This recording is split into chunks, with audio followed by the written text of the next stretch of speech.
warahmatullahi wabarakatuh. Kami dari kelompok 2 mau menjelaskan tentang reaksi redoks. Muhammad Taufikur Rahman 200603022, Muhammad Bagus Haryadi 200603034, Rahmat Maulana 200603057, Muhammad Erik Ardiansyah 200603014, Anas Fakhruddin 200603032, Ahmad Rafli Junaidi 200603030, Fasoma Yuda Anggana Al-Kakiki 200603031, Abdullah Niam 200603021, Fakrial Ahmad 200603020. Pengertian dari reaksi redoks. Reaksi redoks adalah singkatan dari reaksi reduksi dan oksidasi yang berlangsung pada elektrokimia yang berkaitan dengan pelepasan dan pengikatan elektron, atom oksigen, dan atom hidrogen. Pengertian reduksi. Reduksi adalah reaksi yang mengalami penurunan bilangan oksidasi dan kenaikan elektron. Dapat dikatakan bahwa reduksi adalah reaksi di mana suatu zat kehilangan oksigen. Pengertian oksidasi. Oksidasi adalah reaksi yang mengalami peningkatan bilangan oksidasi dan penurunan elektron. Dapat dikatakan bahwa oksidasi adalah reaksi di mana suatu zat mengikat oksigen. Tata nama senyawa menurut standar IUPAC International Union Pure and Applied Chemistry. Yang pertama, tata nama senyawa biner yang tersusun atas unsur logam dan non-logam. Suatu senyawa dapat tersusun atas 2 atau lebih unsur kimia.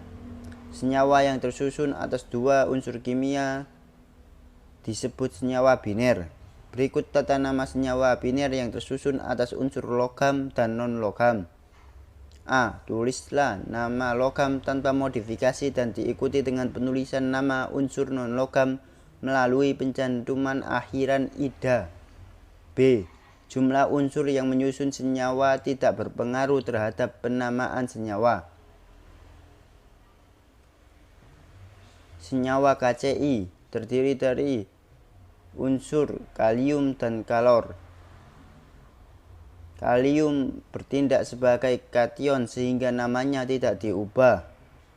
Kalor bertindak sebagai anion sehingga ditambahkan akhiran min ida yaitu klorida. Jadi nama senyawa KCI adalah kalium klorida.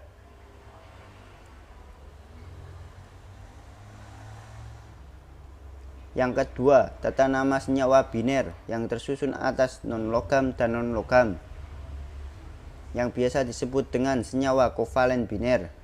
Cara penamaan senyawa kovalen biner adalah sama seperti senyawa ion, yaitu diberi akhiran ida. Jika pasangan unsur hanya membentuk satu jenis senyawa, angka indeks atau jumlah atom tidak perlu disebutkan. Beberapa pasang unsur dapat pula membentuk lebih dari satu senyawa biner. Penamaan senyawa harus disebutkan jumlah atomnya dalam angka Latin dengan indeks dalam bahasa Yunani.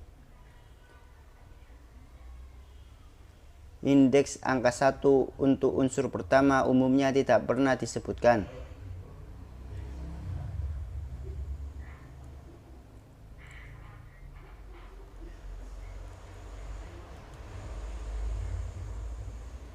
Yang ketiga, tata nama senyawa poliatom. Senyawa poliatom dibentuk oleh lebih dari 2 atom yang berbeda. Pada umumnya, senyawa ini dibentuk oleh ion-ion poliatomik. Ion-ion poliatomik itu sendiri adalah ion-ion yang terdiri atas 2 atom atau lebih yang terikat bersama. Umumnya dijumpai tersusun atas unsur-unsur non-logam. Yang keempat, Tata nama asam. Asam adalah senyawa kovalen yang terdiri atas ion H+ sebagai kation dan suatu anion. Penamaan asam didahului dengan kata asam yang diikuti nama anion. Yang kelima, tata nama basa. Pada umumnya basa adalah senyawa ion dari logam dengan ion OH. Penamaannya diawali dengan menyebutkan ion logam dan diikuti dengan hidroksida. Al dan biloks H sama dengan 0, maka biloks H haruslah negatif 3 karena atom H memiliki indeks 3, maka biloks H dibagi indeks H sama dengan negatif 3 dibagi 3, yakni sama dengan negatif 1. Terbukti jika biloks H dalam senyawa AlH3 adalah negatif 1. Yang terakhir yakni bilangan oksidasi oksigen atau O dalam senyawa peroksida, maka akan bernilai negatif 1. Dan bilangan oksidasi O dalam senyawa non peroksida maka akan bernilai negatif 2. Contoh, bilangan biloks O dalam BaO2 sama dengan negatif 1. Buktinya, atom Ba merupakan unsur logam golongan 2A, sehingga biloks Ba sama dengan plus 2. Jumlah biloks dan Ba dan biloks O harus 0. Aturan biloks poin 6 seperti di atas. Oleh sebab itu, biloks O harus bernilai negatif 2. Karena atom O memiliki indeks 2, jadi biloks O dibagi indeks O sama dengan 2 dibagi 2, yakni negatif 1. Terbukti jika biloks O dalam BaO2 adalah negatif 1. Untuk menentukan bilangan oksidasi suatu atom, terdapat 8 cara atau 8 aturan yang harus diketahui. Yang pertama, yakni bilangan oksidasi unsur bebas adalah sama dengan 0. Unsur bebas adalah unsur kimia yang tidak bergabung atau berikatan secara kimia dengan unsur lainnya. Unsur bebas terbagi menjadi 2, yakni unsur bebas berbentuk atom dan juga unsur bebas yang berbentuk molekul. Yang kedua, ada bilangan oksidasi ion monoatom atau satu atom dan juga poliatom, yakni lebih dari satu atom. Yang ketiga, ada bilangan oksidasi unsur pada golongan logam 1A, 2A, 3A, yakni sesuai dengan golongannya. Contoh sederhana dari golongan 1A, yakni bilangan oksidasi Na dalam senyawa NaCl adalah plus 1. Yang keempat, yakni bilangan oksidasi unsur golongan transisi atau golongan B, yakni lebih dari 1.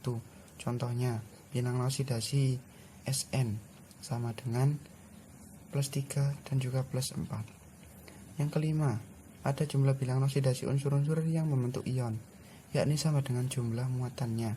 Contoh, NH4+ sama dengan plus 1, biloks H sama dengan plus 1. Atom H memiliki indeks 4, maka biloks H dikalikan dengan indeks H sama dengan plus 4 atau positif 4. Karena jumlah muatan NH4+ sama dengan plus 1, maka biloks N haruslah min 3, agar ketika biloks N dan H dijumlahkan hasilnya sesuai dengan jumlah muatannya, yakni positif 1. Yang keenam, ada jumlah bilangan oksidasi unsur-unsur yang membentuk senyawa, yakni sama dengan 0. Contohnya, H2O sama dengan 0, biloks H sama dengan plus 1. Atom H memiliki indeks 2, sehingga biloks H dikalikan dengan indeks H sama dengan plus 1 dikalikan 2, yakni sama dengan plus 2. Agar jumlah biloks H dan O sama dengan 0, maka biloks 0 harus bernilai negatif 2. Yang ketujuh, ada bilangan oksidasi hidrogen atau H. Bila berikatan dengan logam, maka akan bernilai negatif 1, dan bila H berikatan dengan non-logam, maka akan bernilai positif 1. Contohnya yakni biloks H dalam AlH3 sama dengan negatif 1. Buktinya, atom Al merupakan unsur logam golongan 3A, sehingga biloks Al sama dengan plus 3. Ingat aturan biloks poin 6 di atas. Jumlah biloks unsur-unsur yang membentuk senyawa sama dengan 0. Jadi, apabila biloks Al dan H dijumlahkan, hasilnya harus 0. Agar biloks Al, penyetaraan reaksi redoks dilakukan dengan cara menyetarakan elektron yang dilepaskan oksidator dan elektron yang diikat reduktor. Untuk menyetarakan reaksi redoks, kita dapat melakukannya dengan dua metode, yaitu metode dengan bilangan oksidasi dan metode ion elektron. Metode penyetaraan reaksi redoks menggunakan bilangan oksidasi didasarkan pada perubahan bilangan oksidasi pada oksidator dan reduktor.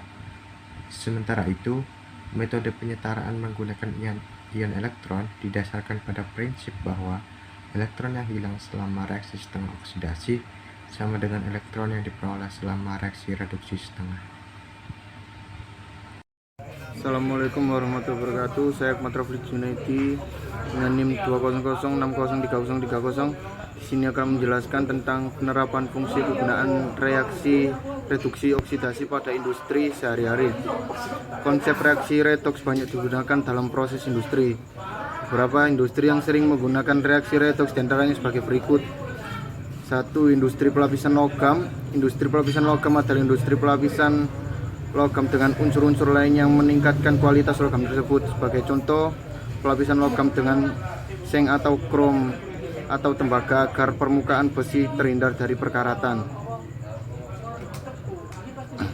2. Industri pengolahan logam. Biji-biji logam umumnya terdapat dalam bentuk senyawa oksida, sulfida, dan karbonat. Biji-biji sulfida dan karbonat diubah terlebih dahulu menjadi oksida melalui pemanggangan. Setelah itu, biji oksida direduksi menjadi logam.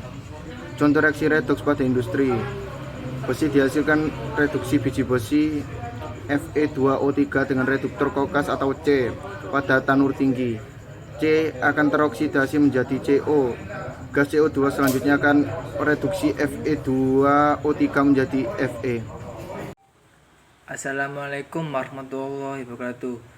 Di sini saya akan menerangkan biloks. Biloks atau bilangan oksidasi merupakan kata yang bisa ditemui dalam pelajaran kimia atau memiliki muatan negatif serta positif.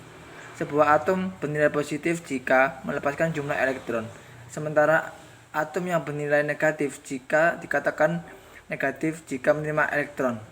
Setiap atom yang memiliki elektron valensi berjumlah 2 atau 8 memiliki sifat yang stabil.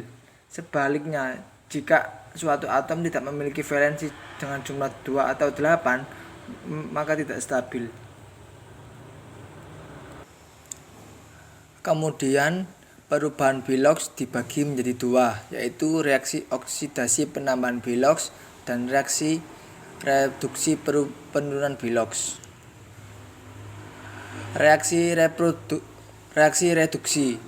Reaksi reduksi adalah reaksi yang terjadi penurunan bilangan oksidasi melalui penangkapan elektron atau pelepasan oksigen pada suatu molekul, atom maupun ion. Contoh reaksi reduksi: C2U plus Ag plus 2E sama dengan CuS. Yang kedua, reaksi oksidasi. Reaksi oksidasi adalah reaksi yang terjadi peningkatan bilangan oksidasi melalui pelepasan elektron atau penambahan oksigen pada suatu molekul maupun ion. Contohnya, ZnS sama dengan Zn plus 2 Ag plus 2E.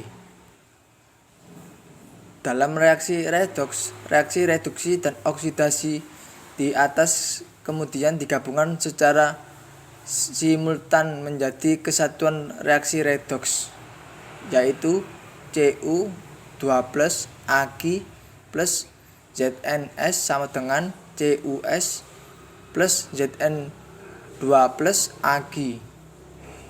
Sekian presentasi dari saya, terima kasih. Di sini saya akan menjelaskan pelepasan dan pengikatan oksigen. Pelepasan dan pengikatan oksigen dibagi menjadi dua. Reaksi oksidasi adalah reaksi yang terjadi proses peningkatan oksigen, sedangkan reaksi reduksi adalah reaksi yang terjadi proses pelepasan oksigen. Ada dua contoh reaksi oksidasi dan reduksi. Yang pertama, Ag0 menjadi Ag plus oksigen O2. Hal ini menunjukkan terjadi perubahan Ag0 menjadi Ag, sedangkan O2 menandakan terjadinya pelepasan oksigen. Yang kedua, 2Cu plus O2 menjadi 2CuO. Artinya unsur Cu akan mengikat oksigen dan berubah menjadi tembaga oksidasi. Contoh soal penyetaraan reaksi redoks suasana asam. 2MnO plus 5PbO2 menjadi 2MnO 4- ditambah 5Pb2 plus 4H2O.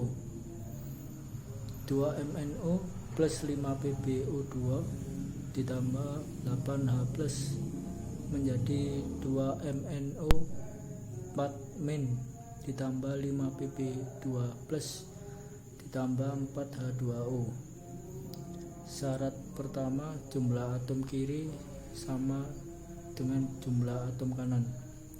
Syarat kedua, jumlah muatan kiri sama dengan jumlah muatan kanan. Contoh soal yang kedua, penyetaraan reaksi redoks suasana basah. 2MnO 4- ditambah 3C2O4 2- ditambah 4H2O menjadi 2MnO 2 plus 6CO2 plus 8OH-. Syarat pertama, jumlah atom kiri sama dengan jumlah atom kanan. Yang kedua, jumlah muatan kiri sama dengan jumlah muatan kanan. Sekian dari kelompok kami. Jika ada yang ditanyakan, silakan. Wassalamualaikum warahmatullahi wabarakatuh.